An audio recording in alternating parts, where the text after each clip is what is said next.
Halo teman-teman, berangkat dari Serpong, kami berdua memulai perjalanan panjang ke NTT dan Timor Leste. Dengan menggunakan KA Majapahit New Generation, kami berangkat menuju ke Malang karena motor kami sudah berada di sana sebelumnya.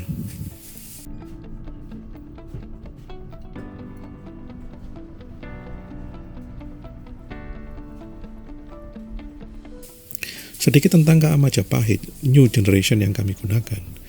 Meski ini kereta ekonomi, tapi kesan mewahnya itu terasa banget.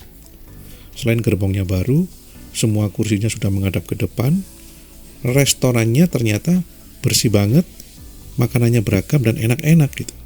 Termasuk makanan favorit saya dari situ, yaitu nasi goreng.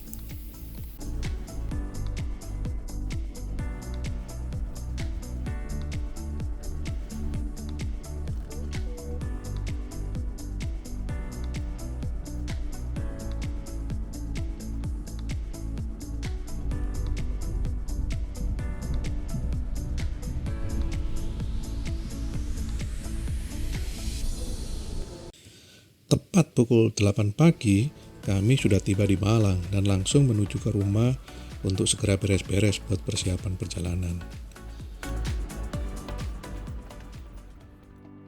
Karena kami berangkat berdua, maka perlengkapan yang kami bawa harus ringkas dan seefisien mungkin.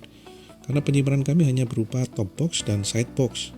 Kami juga tidak lupa membawa jas hujan, beberapa perlengkapan ringan lainnya.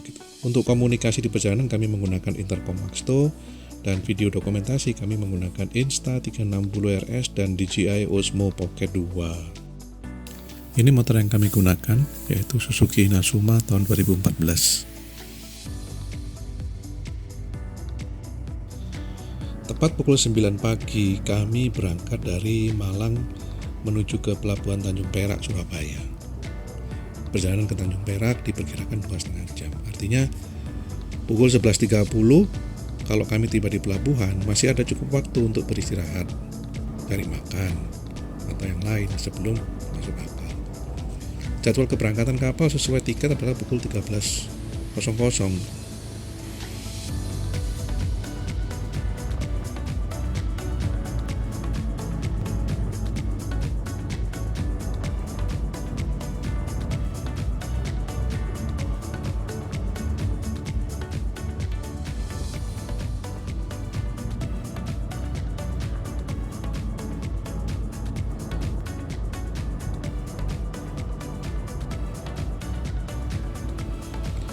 Nah, perjalanan kami dari Malang ke Surabaya tidak terlalu padat kami rasakan, karena sudah lewat dari jam keberangkatan orang-orang kerja.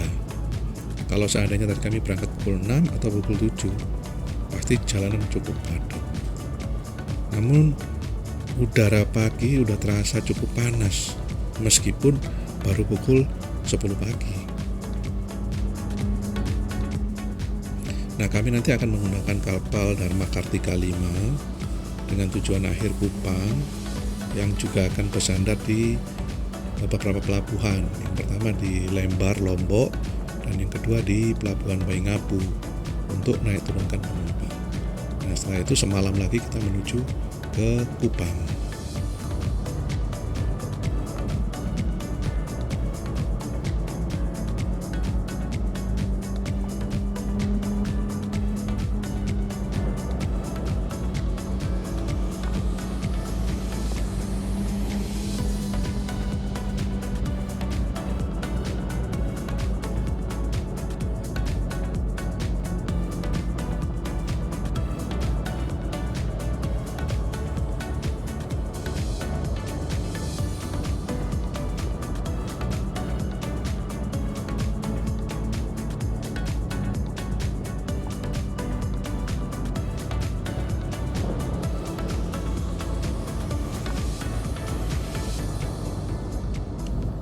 Ya, sesuai dengan perkiraan kami tiba di Pelabuhan Tanjung Perak pukul 11.30 siang.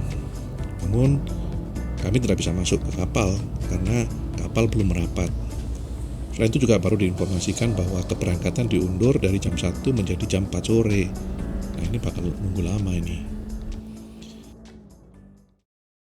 Akhirnya kami dipersilakan untuk naik ke kapal sekitar pukul 15.35. Sesuai arahan petugas, kami diminta untuk memarkirkan motor di bagian kiri belakang lambung kapal bersama dengan motor-motor yang lain. Perlu diketahui bahwa Dharma Kartika 5 ini adalah kapal ro-ro yang sangat besar.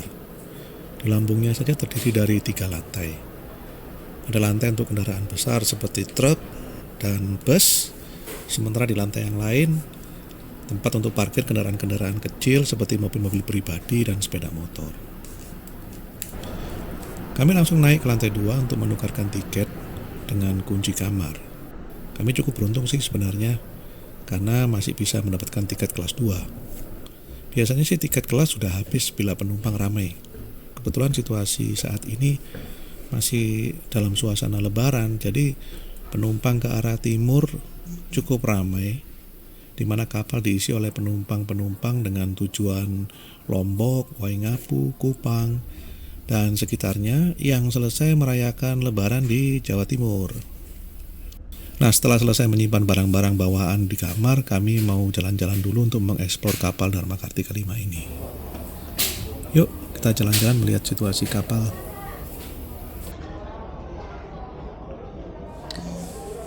Di hampir setiap lantai yang kami lewati, banyak sekali penumpang ekonomi tanpa nomor yang tidur dan beristirahat di selasar. Perlu diketahui teman-teman bahwa kapal Dharma Kartika 5 ini menyediakan tiket VIP kelas 1, kelas 2, kelas 3, kelas ekonomi tidur, ekonomi duduk, dan ekonomi non-seat, selain tiket untuk kendaraan itu.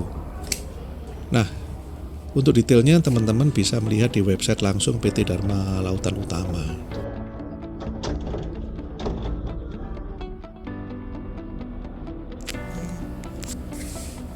Kapal milik PT DLU ini sebagian besar melayani jalur timur Indonesia seperti Kalimantan, Sulawesi, Bali, NTB, dan NTT.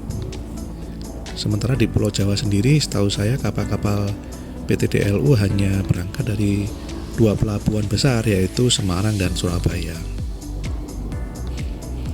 Kembali ke situasi di dalam kapal. Meski banyak penumpang yang tidur di lantai, para penumpang masih merasa nyaman karena bagian dalam kapal ini full AC, dingin. Selain itu, lantai kapal juga sudah berupa karpet, sehingga dengan menggelar alas saja penumpang bisa beristirahat dan tidur dengan nyenyak gitu.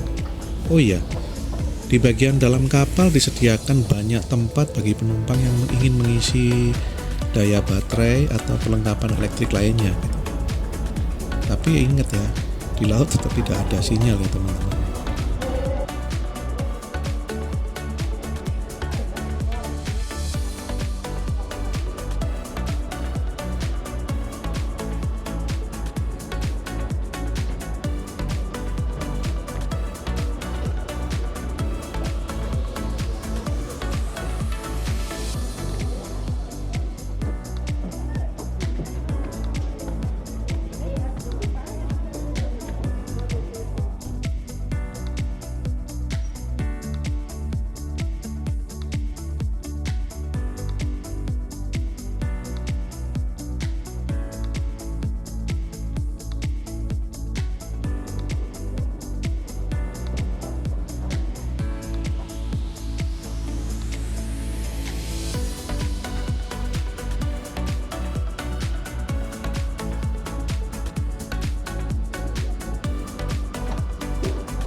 Setelah puas berkeliling, kami mencoba untuk naik ke atas kapal untuk merasakan bagaimana situasi di atas kapal. Wah, nemu tempat nge-gym di luar nih. Nah, ini kayaknya buat teman penumpang yang lagi suntuk di dalam kapal bisa latihan di sini nih, gratis lagi.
naik lagi dan akhirnya ketemu ruang terbuka di bagian atas kapal.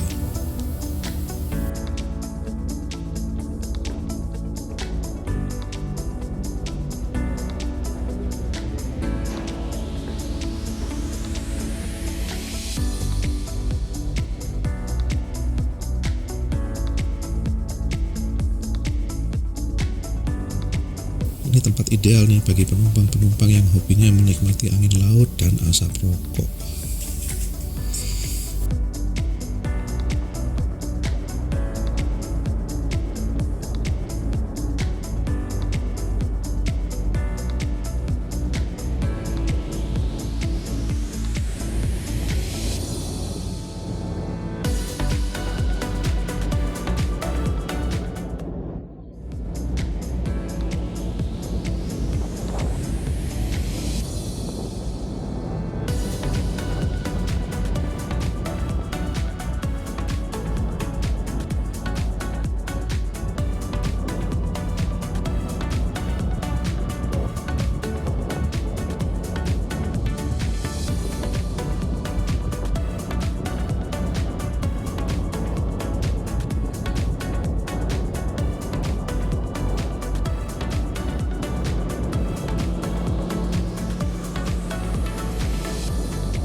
Nah, ini yang tadi saya sebutkan, salah satu kelas yang ada di kapal ini adalah ruang penumpang ekonomi duduk. Dan tempat ini sekaligus berfungsi sebagai ruang hiburan karena di bagian depan ada live music. Wah, kalau saya di sini nggak bisa tidur deh, karena musiknya lumayan kenceng suaranya.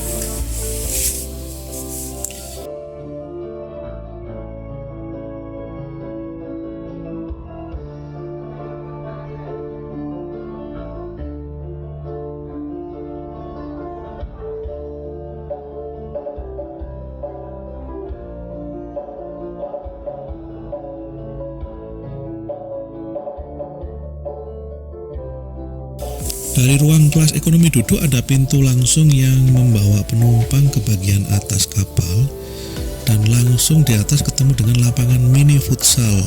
Wah, ini buat teman-teman atau para penumpang yang hobinya futsal atau sepak bola mini, itu bisa pakai tempat ini gitu.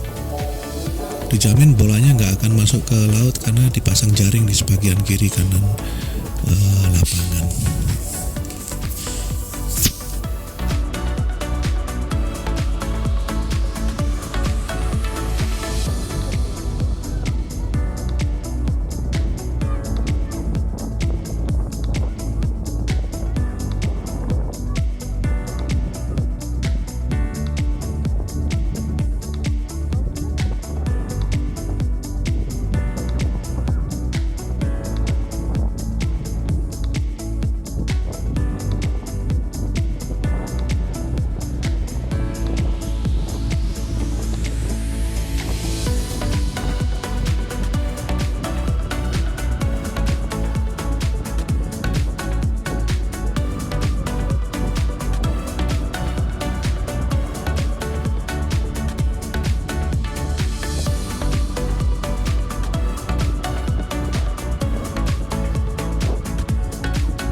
Suasana di bagian paling atas dari kapal ini sebenarnya cukup enak sih, apalagi di sore hari, tidak terlalu panas, tidak ada matahari yang menyengat, tapi angin terasa sangat kuat gitu. Sehingga kalau berlama-lama di sini bisa-bisa kita masuk angin nanti gitu. Jadi kami memutuskan nggak lama-lama di sini, dan kami akan turun ke dek di bawah sambil menunggu sunset.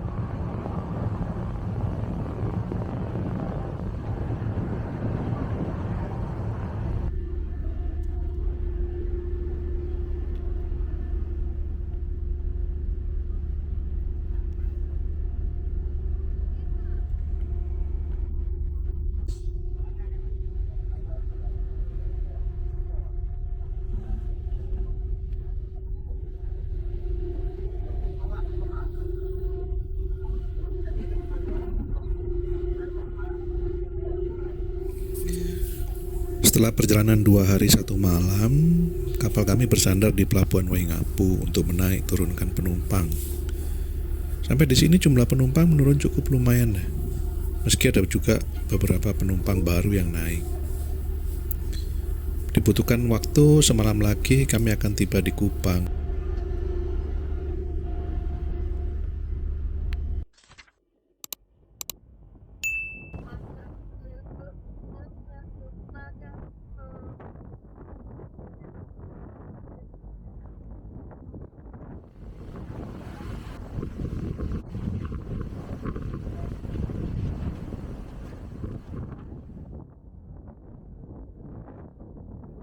Ini pelabuhan baru yang ini ya? Yang itu pelabuhan lama? Yang ini baru? Pelabuhan di Kupang. Akhirnya kapal Dharma Kartika 5 tiba di pelabuhan Kupang sekitar pukul 7 pagi. Kami memutuskan untuk tidak menginap di Kupang karena menurut pertimbangan apabila berangkat pagi langsung ke Atambua waktunya masih cukup memungkinkan. Jadi kami berencana untuk mencari sarapan pagi di Kupang dan langsung gas ke Atambua melalui beberapa kota yakni Soe dan Kevamenan. Kami pun juga tidak mampir di 2 kota tersebut supaya kami bisa tiba di Atambua tidak terlalu malam.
Di Atambua kami rencana akan menginap 1 malam saja, dan keesokan paginya kami berencana langsung menuju ke Timor Leste.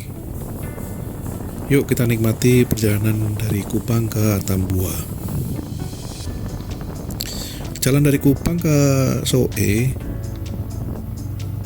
lebih banyak didominasi oleh jalan yang berkelok-kelok, dan itu cukup ekstrim, kelokannya cukup tajam. Namun karena jalanan cukup sepi, kami masih bisa menikmati perjalanan dengan nyaman gitu. Demikian juga jalanan dari Soe ke Keva Menanu, kami rasakan cukup nyaman lah.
Akhirnya kami tiba di Atambua pukul 8.30 malam dan langsung menuju penginapan yang sudah kami pesan sebelumnya. Kami harus istirahat dengan cukup supaya besok bisa melanjutkan perjalanan ke Dili dengan tubuh yang segar. Ada beberapa momen yang tidak bisa kami dokumentasikan karena ada kendala teknis sepanjang perjalanan. Yuk, sampai ketemu di Dili.